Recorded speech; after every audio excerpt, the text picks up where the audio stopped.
ద్వారా రేషన్ బియ్యం స్కాముల్లో ఇది కొంత భాగం మాత్రమే అని మేము అనుకుంటా ఉన్నాం. ఇంకా అసలు స్కాములు మొత్తం కూడా చాలా ఉన్నాయి. అవన్నీ కూడా బయటకు వస్తాయి. ఇవాళ మరి నీతి కబుర్లు చెప్పే పేరు నాని గారు అడ్రస్ లేకుండా కుటుంబం మొత్తం కూడా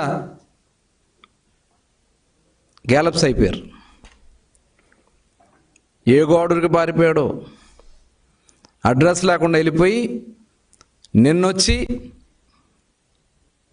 మరి లెటర్ ఇస్తారు, బియ్యం పోయింది వాస్తవమే, డబ్బులు కట్టేస్తా అంటే దొంగతనం చేసి దొంగ వెళ్ళి డబ్బులు కడితే దొరైపోతాడా? అయ్యా పేరు నాని గారు, మీరు కూడా మీ సొంత గోడౌన్స్లో దొంగతనం చేసి ప్రభుత్వానికి నేను డబ్బులు కట్టేస్తానంటే నువ్వు సచ్చిరు కాదు. చట్టం ఊరుకోదు. చట్టం మిమ్మల్ని ఖచ్చితంగా ఇవాళ మీ అవినీతి దాహానికి మీ ఆడవాళ్ళని కూడా తీసుకొచ్చి రోడ్డు మీద నిలబెట్టారు కదయ్యా. సిగ్గు అనిపించట్లా మీకు?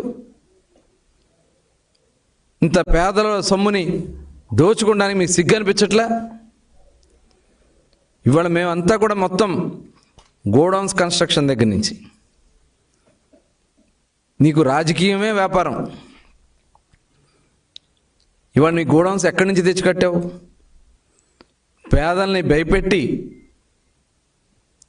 వాళ్ళని బెదిరించి భూములు లాక్కుని పేదలకి స్థలాల్లోంచి మట్టి ఎత్తుకొచ్చి కొన్ని లక్షల ట్రక్కుల మట్టి నింపి దాని మీద అవినీతి గోడౌన్స్ కట్టుకుని అవినీతి గోడౌన్స్లో పెట్టిన బియ్యాన్ని అమ్ముకుని ఇవాళ పేద ప్రజలను మోసం చేసింది వాస్తవమా కాదా? అన్నిటికీ సమాధానం చెప్తావు కదా నువ్వు.